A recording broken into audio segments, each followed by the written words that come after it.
Naruto ইউনিভার্সে একজন shinobi কতটা powerful হবে সেটা শুধু তার ট্রেনিং এর উপর নির্ভর করে না, অনেক সময় তার জন্ম, ব্লাড লাইন অ্যান্ড ক্ল্যানই ঠিক করে দেয় যে সে কতটা এক্সট্রাঅর্ডিনারি হতে পারে। কারোর চোখে লুকিয়ে থাকে ভয়ঙ্কর পাওয়ার, কেউ জন্ম থেকে ম্যাসিভ চাকরা রিজার্ভের ক্ষমতা রাখে, কেউ আবার এমন কেকে গেঙ্গায় পেয়ে যায় যা অন্য কোনো সাধারণ শিনোবির পক্ষে রিপ্রোডাক্ট করাই সম্ভব নয়। আবার এমনও ক্ল্যান আছে যে ওই ক্ল্যানের সকল মেম্বার্সরাই নারুটো ইউনিভার্সের গড হয়ে বসে আছে। তো আজকের এই ভিডিওতে কথা বলবো নারুটো ইউনিভার্সের টপ 10 স্ট্রংগেস্ট ক্ল্যান সম্পর্কে। আর হ্যাঁ, একটা কথা বলে দেই, আমরা র্যাঙ্ক করব blood line, special abilities, strongest members, overall potential, historical influence and ক্ল্যানের অ্যাভারেজ থ্রেট লেভেল দিয়ে। অর্থাৎ একজন ক্যারেক্টার খুব পাওয়ারফুল হলেই তার ক্ল্যান অটোমেটিক নাম্বার 1 হয়ে যাবে এমনটা নয়। তো চলো আজকের ভিডিও শুরু করা যাক। ফার্স্টে এই লিস্টের 10 নম্বরে আছে আকিমিচি ক্ল্যান। আকিমিচি ক্ল্যানকে হয়তো প্রথম দেখায় নারুটোর সবচেয়ে ডেঞ্জারাস ক্ল্যান মনে হবে না, কিন্তু ওদের ফাইটিং স্টাইল আসলে বেশ ইউনিক। এই ক্ল্যানের মেম্বার্সরা তাদের শরীরের সাইজ পরিবর্তন করে ইনরমাস ফিজিক্যাল স্ট্রেংথ তৈরি করতে পারে। ওদের সবচেয়ে পরিচিত টেকনিক হলো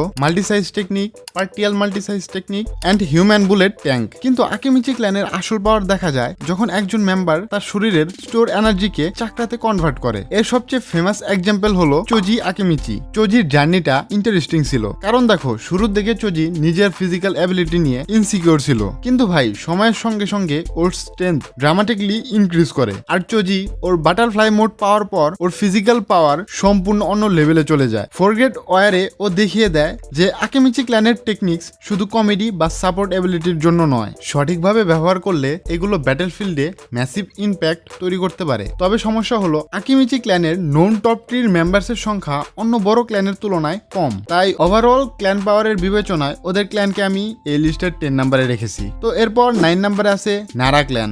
এই ক্ল্যানের ক্ল্যান মেম্বারসদের সবচেয়ে বড় অস্ত্র হলো ইন্টেলিজেন্স, আর নারা ক্ল্যানের সবচেয়ে ফেমাস টেকনিক হলো শ্যাডো পজিশন জুৎসু।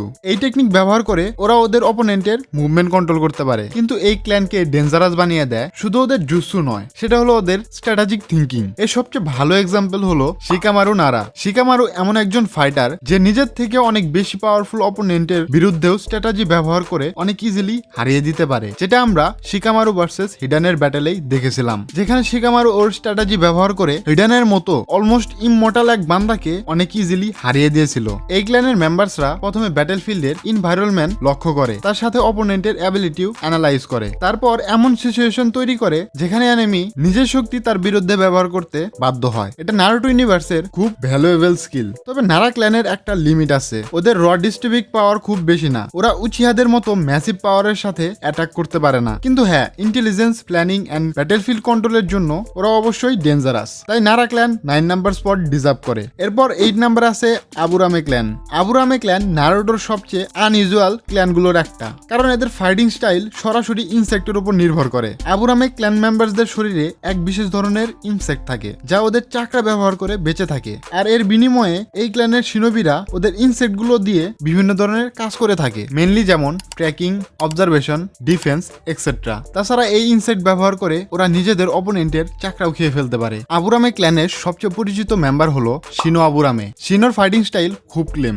শিনো সাধারণত সরাসরি অ্যাটাক করে না, প্রথমে ওর অপোনেন্টের মুভমেন্টস অবজার্ভ করে, আর তার সাথে সাথে ওর ইনসেক্ট দিয়ে ওর অপোনেন্টকে ধীরে ধীরে ঘিরে ফেলে। তারপর যখনই ওর এনিমি বুঝতে পারে যে আসলে কি হচ্ছে, ততক্ষণে সেই ব্যাটেল অলমোস্ট শেষ হয়ে যায়। আর এই ক্ল্যানের সবচেয়ে বড় অ্যাডভান্টেজ হলো আনপ্রেডিক্টেবিলিটি। কোনো অপোনেন্ট যদি আবুরামে ক্ল্যানের ফাইটিং স্টাইলের সাথে ফ্যামিলিয়ার না হয়, তাহলে তার জন্য ফাইট করা অনেক হার্ড হয়ে যেতে পারে, যা আমরা অ্যানিমেতেই দেখেছিলাম। তবে এই ক্ল্যানের একটা সমস্যা হলো এদের top tier combat speeds and legendary মেম্বারসদের সংখ্যা অন্য ক্ল্যানের তুলনায় অনেক কম। তার জন্য আমি আবুরামে ক্ল্যানকে 8 নাম্বারে রেখেছি। এরপর 7 নাম্বারে আছে কাগুয়া ক্ল্যান। আর হ্যাঁ, আমি একটা কথা বলে দেই, এই কাগুয়া ক্ল্যান এন্ড ওতোসুকি ক্ল্যান একই ক্ল্যান নয়। কাগুয়া ক্ল্যান হলো কাগুয়া ওতোসুকি ডিসেন্ডেন্টসদের একটি ক্ল্যান। এই ক্ল্যানের সবচেয়ে ফেমাস অ্যাবিলিটি হলো শিকোৎসুমি আকু। এই কেকে গেঙ্গাই ব্যবহার করে ইউজার নিজের বডি থেকে বোনস বের করে ওয়েপেন হিসেবে ব্যবহার করতে পারে, অর্থাৎ একজন ফাইটার নিজের শরীর থেকে blade, spikes and defensive structure create করতে পারে। আর এই ক্ল্যানের সবচেয়ে পাওয়ারফুল নন মেম্বার হলো কিমিমারু। কিমিমারুর সবচেয়ে বড় স্ট্রেংথ ছিল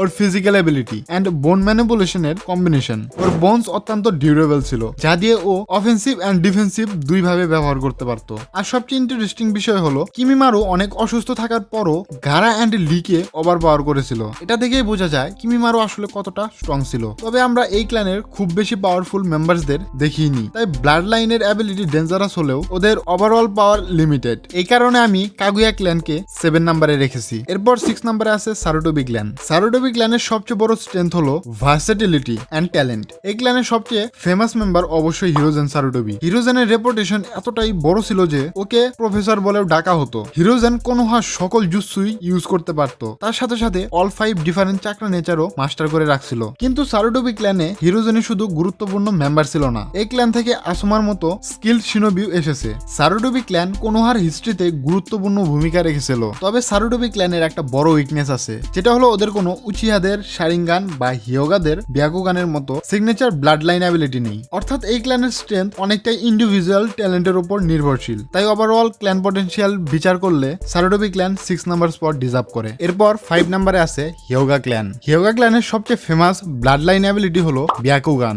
ব্যাকুগান ইউজাররা বিশাল ফিল্ডে 360 ডিগ্রি ভিশনে দেখতে পারে, তার সাথে ওদের অপোনেন্টের চাকরা নেটওয়ার্কও দেখতে পায়। এর সঙ্গে জেন্টাল ফিস্ট স্টাইলের জন্য হিয়োগা ফাইটার্সরা ক্লোজ রেঞ্জ কমব্যাটে অত্যন্ত ডেঞ্জারাস। কারণ দেখো ভাই, ওরা শুধু অপোনেন্টের শরীরে আঘাত করে না, ওরা ওদের অপোনেন্টের চাকরা ফ্লো এন্ড চাকরা পয়েন্টকে টার্গেট করে মেরে অপোনেন্টের পুরো চাকরা সিস্টেমই থামিয়ে দিতে পারে। তাছাড়া হিয়োগা ক্ল্যানের সবচেয়ে ফেমাস প্রোডিজি ছিল নেজি হিয়োগা, আর হিনাতাও পরবর্তীতে নিজের ফাইটিং অ্যাবিলিটি অনেক ইমপ্রুভ করেছিল। হিয়োগা ক্ল্যানের সবচেয়ে বড় অ্যাডভান্টেজ হলো তাদের স্পেশাল ব্লাড লাইন ক্ল্যানের মধ্যে দীর্ঘদিন ধরে ইনহেরিটেড হয়েছে। অর্থাৎ একজন লিজেন্ডারি ইন্ডিভিজুয়ালের উপর পুরো ক্ল্যানের স্ট্রেংথ নির্ভর করে না। তবে উচিহাদের অ্যাডভান্স শারিঙ্গান বা ওতোসুকি লেভেলের অ্যাবিলিটির সঙ্গে তুলনা করলে ওদের ক্ল্যান একটু নিচে পড়ে যায়। তারপরও ভাই হিয়োগা ক্ল্যান 5 নাম্বার স্পট ডিজার্ভ করে। এরপর 4 নাম্বারে আছে উজুমাকি ক্ল্যান। এই ক্ল্যানের কথা প্রথমবার শুনলে হয়তো তোমার মনে হতে পারে এই ক্ল্যান তেমন স্ট্রং নয়, কিন্তু ভাই বিশ্বাস করো, উজুমাকি ক্ল্যান তোমার ধারণার থেকেও বেশি স্ট্রং। উজুমাকি ক্ল্যান মেম্বার্সরা সাধারণত এক্সট্রাঅর্ডিনারি স্ট্যামিনা এন্ড ম্যাসিভ চাকরা রিজার্ভের জন্য পরিচিত। তাছাড়া ওদের সিলিং টেকনিক গুলো ছিল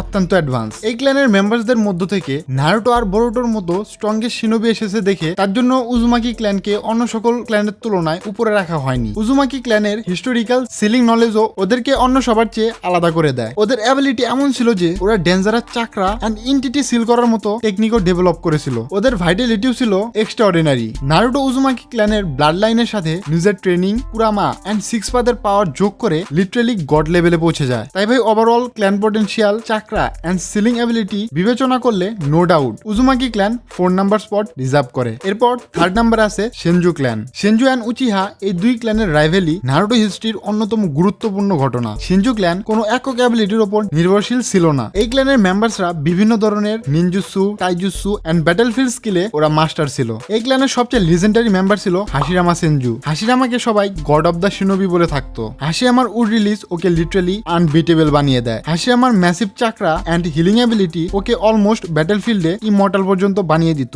আর সবচেয়ে ইম্পর্টেন্ট বিষয়, শিনজু ক্ল্যানের হিস্টোরি শুধু হাশিয়ামাতেই শেষ নয়। তোবিরামা শিনজু একজন লিজেন্ডারি শিনোবি ছিল। এই সেই বান্দা ছিল যে নারুটো ইউনিভার্সের মোস্ট পাওয়ারফুল ফরবিডেন জুৎসুগুলো ক্রিয়েট করেছিল। তাছাড়া এই ক্ল্যান থেকে একাধিক লিজেন্ড লেভেলের শিনোবিও এসেছে। তার জন্য আমি শিনজু ক্ল্যানকে 3rd নাম্বার প্লেসে রেখেছি। এরপর 2nd নাম্বারে আছে উচিহা ক্ল্যান। নারুটো ইউনিভার্সের সবচেয়ে আইকনিক ক্ল্যানের কথা বললে উচিহা ক্ল্যানের নাম অবশ্যই মাথায় আসবে। এই ক্ল্যানের সবচেয়ে বড় অ্যাডভান্টেজ হলো ওদের শারিঙ্গান। আর এই শারিঙ্গান ইভলভ করে মাঙ্গিকিউ শারিঙ্গানেও পরিণত করা যেতে পারে। আবার কিছু উচিহা পরবর্তীতে আরো এক্সট্রা অর্ডিনারি এন্ড ব্যাডেস পাওয়ারও অর্জন করেছিল। এই ক্ল্যান থেকে এসেছে মাদ্রা, ইতাচি, ওবিটো, শিশুই, সাসকের মতো ব্যাডেস বান্দারা। এই প্রত্যেকেই নারুটো হিস্ট্রিতে ম্যাসিভ ইম্প্যাক্ট ফেলেছে। মাদ্রার পাওয়ার এক সময় হাশিরামার সঙ্গে লিজেন্ডারি রাইভেলি তৈরি করেছিল। ইতাচির গেনজুৎসু এন্ড ইন্টেলিজেন্স ওকে ইলিট লেভেলের শিনোবি বানিয়ে দেয়। আবার ওবিটোর কামুই এমন একটা এবিলিটি যা ওবিটোকে নারুটো ওয়ার্ল্ডের হ্যাকার বানিয়ে দেয়। সবচেয়ে ইম্পর্টেন্ট বিষয় হলো উচিহা ব্লাড লাইনের পটেনশিয়াল। কারণ দেখো, একজন ট্যালেন্টেড উচিহার পাওয়ার যত ইভলভ করে তার অকিউলার অ্যাবিলিটিও তত ডেঞ্জারাস হতে পারে। তাই overall members, blood line potential, historical impact and top tier power সব মিলিয়ে বলা যায় নাম্বার 2 স্পট শুধু উচিহা ক্ল্যানের জন্যই। তো ফাইনালি কথা বলা যাক নাম্বার 1 স্ট্রংগেস্ট ক্ল্যানের, যেটা হলো অবভিয়াসলি ওতোসুকি ক্ল্যান। ওতোসুকিদের অন্য সাধারণ শিনোবি ক্ল্যানের সাথে কম্পেয়ার করাই অনেকটা ঠিক নয়। কারণ দেখো ভাই, ওদের ইন্টায়ার এক্সিস্টেন্সি চাকরা এন্ড ইভোলিউশনের সাথে জড়িত। কাগুয়া থেকে শুরু করে হাগুরোমো, মোমোশিকি, কেনশিকি, ইশিকির মতো ওতোসুকিদের এমন পাওয়ার দেখেছি যা সাধারণ কাগে লেভেল শিনোবির চেয়েও অনেক অনেক গুণ উপরে। ওদের এবিলিটির মধ্যে রয়েছে ব্যাকুগান, রেনেগান রিলেটেড পাওয়ার্স, রেনে Sharingan, dimension manipulation, space time abilities and enormous chakra. সাধারণত নারুটো ইউনিভার্সে ওতোসুকিদের পাওয়ারের জন্য ওদেরকে গডের সাথে কম্পেয়ার করা হয়। আর তো ভাই এক বান্দা পুরো গড হয়ে বসে আছে। হ্যাঁ, আমি কথা বলছি শিবাই ওতোসুকির। এই বান্দা আলাদা আলাদা প্ল্যানেটে গিয়ে চাকরা ফুড খেয়ে খেয়ে লিটারালি নারুটো ইউনিভার্সের একটা গড হয়ে যায়। আর দেখো ভাই, অন্য ক্ল্যানের স্ট্রংগেস্ট মেম্বার্স যেখানে গডটির পাওয়ারে পৌঁছাতে এক্সট্রা অর্ডিনারি সিচুয়েশনের প্রয়োজন হয়, কিন্তু ওতসুকিদের ক্ষেত্রে এই ধরনের পাওয়ার ওদের ব্লাড লাইনে আগে থেকেই থাকে। এই কারণে ভাই Otsutsuki clan is the strongest clan in Naruto universe. আর হ্যাঁ, আজকের এই ভিডিওতে যে 10টা ক্ল্যান র্যাঙ্ক করছি, নেক্সট ভিডিওতে এই 10টা ক্ল্যান থেকেই একজন করে স্ট্রংগেস্ট ক্যারেক্টার বের করব। তার জন্য ভাই পরের ভিডিওটা অবশ্যই দেখো। তো এটা ছিল আজকের ভিডিও ভালো লাগলে লাইক করে দিও। আর হ্যাঁ, কমেন্টে তোমার টপ 3 ক্ল্যানের নাম লিখতে ভুলো না। Thanks for watching, see you in the next video, bye by.